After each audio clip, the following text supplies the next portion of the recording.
It's the final word with Adam Collins and Geoff Lemon for another week, and it will be another big week on the show, for there is so much going on around the cricketing world. We have Dan Brettig joining us to talk all things Jollymont. There is a new sheriff in town at Cricket Australia. Well, not really. It's the interim boss has become the full-time boss, but a lot of the politics of Cricket Australia, shall we say, has been at the fore over the last 7 days.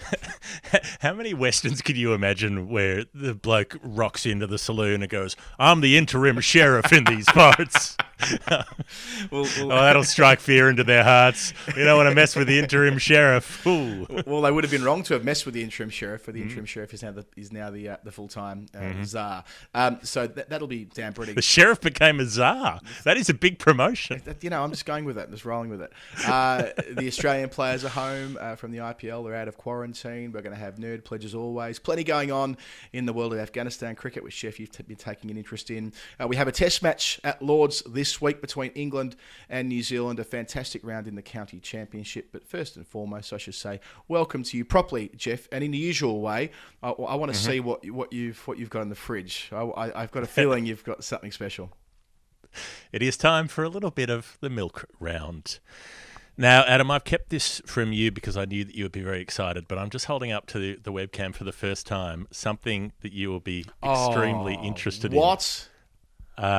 Big M have only gone and brought back the Blue Heaven. You can see this on the screen now. Now, this is a flavour which I've learned is very uniquely Australian. No one knows what Blue Heaven tastes like outside Australia. We don't really know what it tastes like in Australia either, but I think from my research it's supposed to be something like vanilla with a hint of raspberry.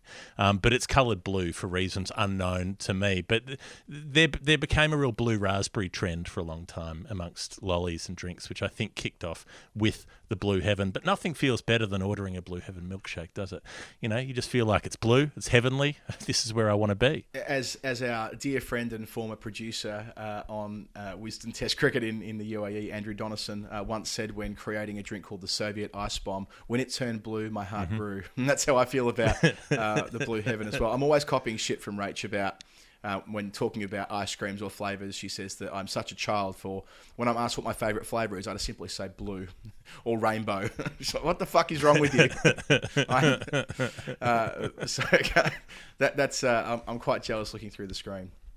It's as good as the memories. My only quibble, Big M, is why does this say limited edition? Why would you make that a limited edition? Just put it on the shelves year round. It's like hot cross buns. People want them. People want Blue Heaven all year round. The caramilk that Cadbury had for a couple of years, 20 years ago, and they brought it back as a limited edition. And people were hoarding it on the basis that they sort of linked it back to simpler times. The same applies to the Big M range, I think. So, look, we haven't we've been talking about trying to work with Oak, who've been not responding to our emails. You heard us talk off the top about looking for new dance partners. Well, Oak aren't coming to the dance with us yet. If you're listening, Big M, you can be part of this as well. Only if it's full time. That's our quick condition. You've got to have Big M, Blue Heaven, full time, year round. All right. Well, Geoff, you enjoy that through the show. What we might do first is go to a man who's been on the show many times before, Daniel Brettig, to talk about what's going on at Cricket Australia and also about his new job. It's the final word with Adam Collins and Geoff Lemon, and with us to have a chat this morning is a man who actually isn't working at the moment because he's got himself a new job. Normally, I would introduce Dan Brettig, friend of the show, as the Australian editor of ESPN Cricinfo, but now I can say he's the soon-to-be chief cricket correspondent for the Age newspaper in Melbourne. Dan, congratulations on the new job. It's a big change and an exciting one too. Thanks very much, Colo, and good to see you as well, Geoff. It took a lot of thought because Cricinfo have been great for me, and there's really nowhere else like it in the world to work for, and so I had to give it pretty careful consideration. But I think ultimately I made the decision based on the fact that I'm going to be working, like I've got a sports editor who's literally the previous chief cricket writer at The Age in Chloe Salto. So I'm going to be working with people who know the game particularly well. And there's a terrific tradition of cricket writing at the Age. Go back to people like Peter McFarlane. Mike Coward was there for a while. Mark Ray at the Sunday Age, I think, made a lot of changes to the way that we write about cricket in Australia, and and obviously Chloe. So very gratified that they wanted me on board. Yeah, exciting. You'll be able to slip into that great tradition at that fantastic newspaper. And you're doing so, I mean, not at the same paper, but Mal Con has gone back into journalism. He was, of course, was at Cricket Australia latterly, and before that at a range of papers. But now your what would you call him? Your other hand at Sydney. He's the chief cricket correspondent of the Sydney Morning Herald, and of course under the same banner at Nine Media. So, and I suppose the timing is great for the two of you to get these opportunities when there's a lot going on at Cricket Australia, which we are going to talk about today. In the case of Mal, who's already started, he's arrived with a bang, as we expected, writing a very punchy column over the weekend where he got stuck in fairly heavily to the existing administration at Jolimont, including the chair, Earl Eddings, saying that he needed to go. What was your impression as to where that came from? Not literally who briefed the story, but like where's that coming from Mal and from the parts of the cricket community who want to see change?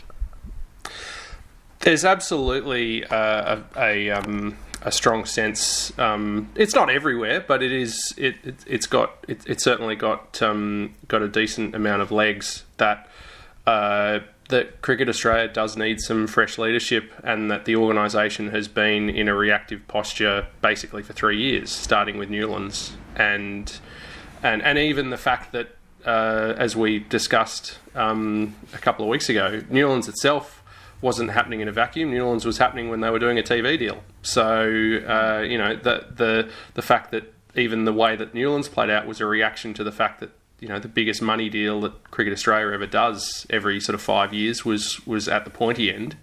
And since then they've had that, they've had culture review, they've had managing the summer, they've had return of Smith and Warner to the team and Ashes. They had 2019-20 was a little bit of like normality briefly, I suppose you'd say. I can't imagine Kevin Roberts thought that he was going to be out of a job within 6 months during that summer. But then after that, obviously COVID hit, and the management of COVID by Cricket Australia has been called into question in just about every quarter. So I think the biggest thing that came through in Mal's piece, I think, is that while Kevin Roberts moved on middle of last year, there's still some board accountability there that probably hasn't been fully examined. Dan, where does Cricket New South Wales sit in this? Because they're the board with the most clout, with the heaviest fists to swing. They were the key board in getting rid of the previous chair, David Peaver, the key board in getting rid of the previous CEO, Kevin Roberts. They're the board that's been agitating against Earl Eddings, but he hasn't been willing to take that as the cue to go, as some of the previous staff did. And Malcolm Conn was working there previously before coming back into journalism, and so you would imagine there was some level of information coming from Cricket New South Wales to him to write the piece that he did. Like, what's their place in this? Are they the kingmakers, or is their power more limited? Like, what part do you think they're playing? I think one thing that is absolutely beyond doubt, and it was really interesting to think about this through the prism of Nick Hockley being appointed permanent CEO of Cricket Australia. There is a view in cricket, or has been a view in cricket pretty much ever since Cricket Australia had a chief executive, when it was the ACB in the early 80s, that because that person has been based in Melbourne, the attitude of the board is too Melbourne-centric. And I think what you're seeing right now with those instances, Geoff, that you rightly call up in terms of pressure on the board, pressure on the CEO, things like that. I think a lot of that is just is kind of symptomatic of that underlying attitude. It's that the biggest cricket stadium is New South Wales, the biggest provider of talent to the national teams is New South Wales, the sort of wellspring of a lot of the I suppose you'd say more aggressive ideas in Australian cricket, whether you're thinking captaincy, whether you're thinking administration, even things like the fact that the New South Wales Breakers were paid professionally before any other cricket team, women's cricket team in Australia was in New South Wales. That attitude is, that's pretty deeply held within that state. And so, there is definitely an underlying view there that, we are the centre of cricket in Australia. Why don't we always hold that power at a board, administrative, or strategic level? And the fact that Nick Hockley has been appointed this week, that Geoff mentioned a moment ago, the timing felt curious to me, that there's been a lot of focus on the inner workings of Cricket Australia in recent times, and he was always going to be, well, he was always known as the interim chief executive. They were careful to note that there was going to be a process gone through. In the end, he's received the job in the week where there seems to be the most attention on what's going on there, per that piece we were discussing a moment ago. Is there any link between the two, or potentially any link to that power structure at New South Wales that you're referring to?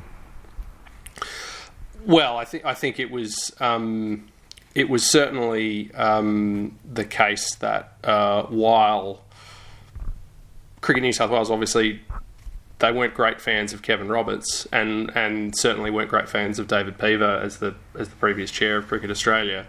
The collective view, I suppose, and this wasn't just in New South Wales, is obviously Nick was appointed initially in an interim capacity, and that there would be a search. The talk is always about a global search for the CEO, and there may certainly have been approaches made and interviews done with candidates from outside of Cricket Australia, or outside of Australia even. The fact remains that in the entire history of there being a CEO at the ACB/Cricket Australia, there's only ever been one external appointment, and that was Malcolm Speed to replace Graham Halbish in '97. It tends to be a role that is chosen from within, and that is, again, I think it does become a bit of a tension point between CA and Cricket New South Wales in terms of their thinking. I mean, if you think about New South Wales, obviously they went beyond their borders, or beyond their shores even, in that they went for Lee Jamon as CEO, and also that again, it's certainly a good thing, or it has seemed to be a good thing in certainly in the last COVID summer, that Nick Hockley was based in Sydney, not based in Melbourne, while he was interim CEO. And I think one of the most fascinating elements of how he chooses to go forward is how much time he spends in each respective city. Of course, you've got the new CEO of the ACA, Todd Greenberg, based in Sydney. You've got a couple of pretty key board directors now of Cricket Australia in Richard Freudenstein and Mike Baird, both based in New South Wales. And so, there's a case to be made there for this CEO spending more time in Sydney than any before him. And then when it comes to that appointment, it has been interesting over the last almost a year, having to constantly refer to an interim CEO. I could understand that it made some sense, given the appointment came in the middle of the pandemic flaring up for the first time, that maybe it made sense to let that run until the end of the Australian summer, pretty much so that if anything went really wrong, then the interim CEO could carry the can for it, and they could get someone else in fresh who didn't have to make the same unpopular or difficult decisions if there were massive problems. But having got to the end of that successful home summer, why did it take so long to actually just make the appointment? Why did it take almost a year to look allegedly for another CEO and then appoint the guy who was already there, just as they did when searching the world for the next CEO before they got Kevin Roberts from the next door down the hall? All we are ever told is that it needs to be process-driven and correct governance, Geoff. That tends to be the way. I think that one of the unfortunate things that has reared a few times for Cricket Australia in the last sort of 12 to 18 months, maybe even over that 3-year period I mentioned before, just occasionally it seems like a struggle to do more than one thing at once.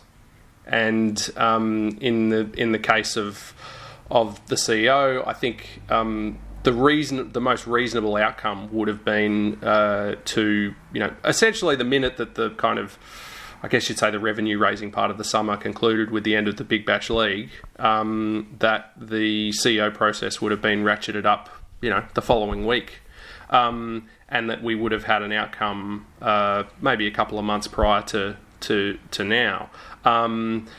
that being said, there's, I suppose you'd say, it's the level of uncertainty around Cricket Australia that took place during the summer regarding COVID and all of that kind of thing.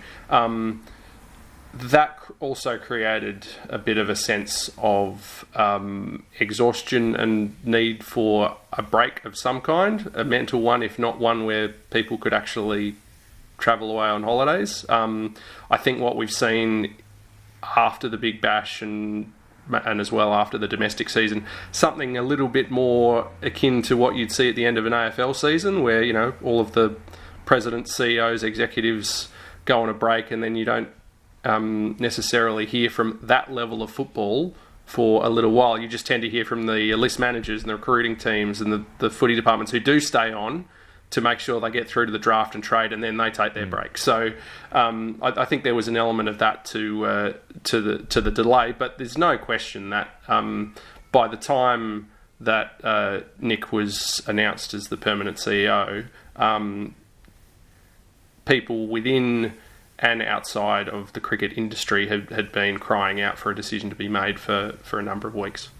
So Hockley's well credentialed on the basis of what he's been able to achieve so far in the role, what he did before at the World Cup, what he did at the London Olympics back in 2012, experience in other sports. So he ticks a lot of boxes, but I'm curious as to what you think he'll be like, so getting the crystal ball out a little bit here. But we know with James Sutherland, he wasn't especially polished when communicating, but he was very effective behind the scenes, per what you've written about him for a number of years, probably over a decade. You've been chronicling the career of James Sutherland. Then Kevin Roberts was incredibly polished, but you know, the reports from inside were that he left a bit to be desired on substance. And Hockley seems to fit more in the first tradition. He gets tied up in knots on radio interviews and TV, and of course that's the prism in which we interpret these leaders, isn't it? Because we work in the media. But from the people you're talking to, is there a sense that behind closed doors he's a fairly formidable customer, or is the jury still out on that point? Oh, there's no doubt that the kind of diffident, bashful, occasionally stumbling over words thing that we see from Nick Hockley in media interviews, that is in part that he lacks polish, but I think it is also in part a little bit of a persona of being friendly, or trying to be as friendly as he can in a public facing environment.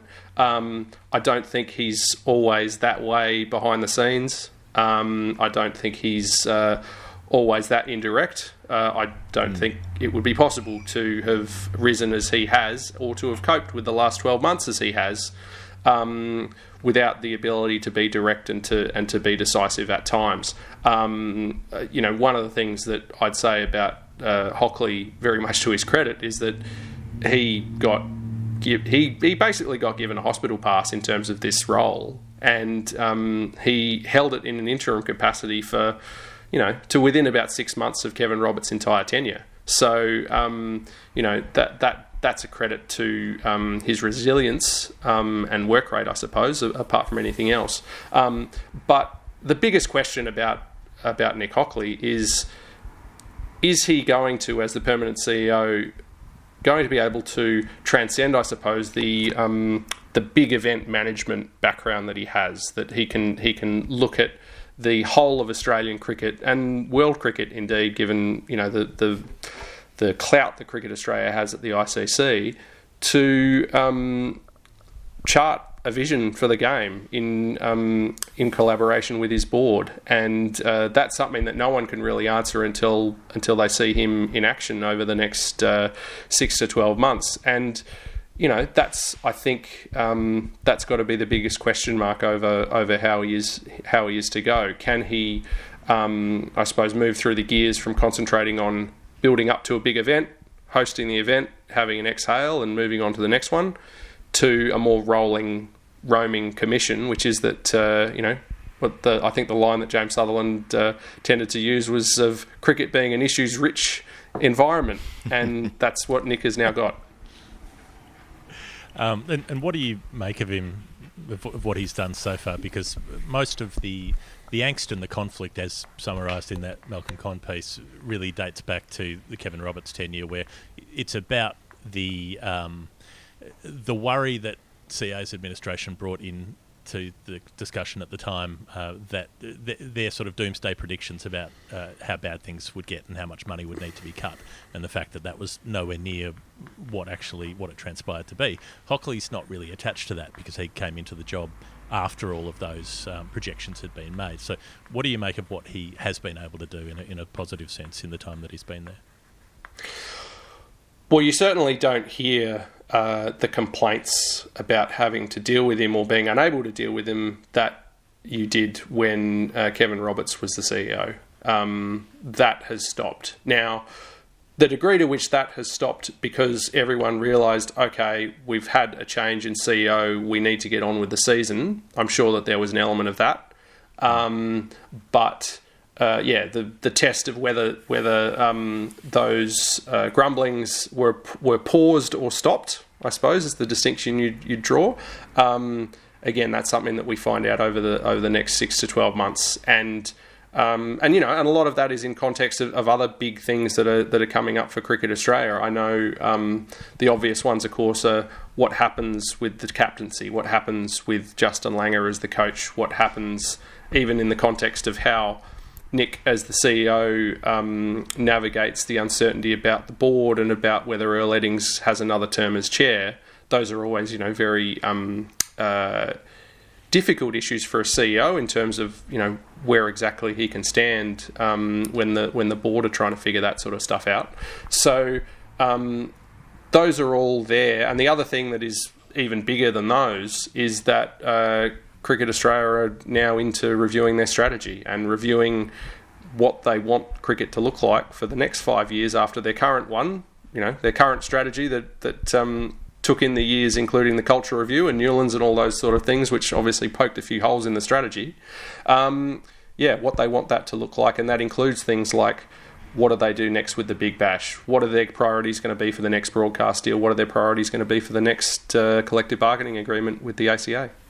Dan, to put you on the spot to finish, Earl Eddings, does he survive, first of all? And if he doesn't, so I did it again, voice was croaky the whole way through. Dan, to put you on the spot to finish, Earl Eddings, do you think he survives as chair of CEO into a chair of CEO? Fuck me, you fuck up once, you fuck up twice, always the way. Dan, to put you on the spot to finish, Earl Eddings, does he hang on as chair and get a chance to serve for another term, or does he get replaced? And if it were to be the latter, is there a chance that Mike Baird could end up the chair of Cricket Australia? I mean, I can't believe I'm even saying that, but do you think there's a possibility that he might go from where he's been in public life to the chair of Cricket Australia? I don't think there's anyone who has been a state premier who then goes onto the board of a sporting administrative body does so without wanting at least somewhere within their being to be the leader. So I think that the question of whether he seriously puts himself up for it is a matter of time in terms of how long he needs to get his feet under the desk and understand the issues, but also a matter of time in terms of how much time is he willing to commit to being the chair of Cricket Australia, because it is extremely time and labour and, in non-COVID times, travel intensive a job. Back to Earl Eddings, I think the only way that he does survive in terms of, what will be kind of an escalating political fight among states and at CA in terms of his tenure, is he's going to have to provide a clear reason why, and also an exit strategy. Look, I'm going to stay for this long for this reason, and these are the reasons why, and this is who I'm going to be handing it over to. I think continuing to be on the board, given that he's been on the board since 2008, and continuing to remain as chair without giving those clear indications, that would be symptomatic of the problem that Mal Con wrote about, which is the perceived lack of leadership, the perceived lack of direction.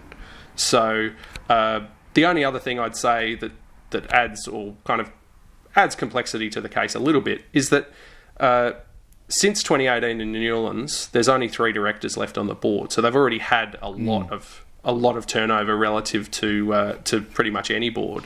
So one of the things that, if you go back through the deep dark mists of the history of Cricket Australia, something that has happened in the past is that a chair, once the chair has resigned as chair, they stay on the board.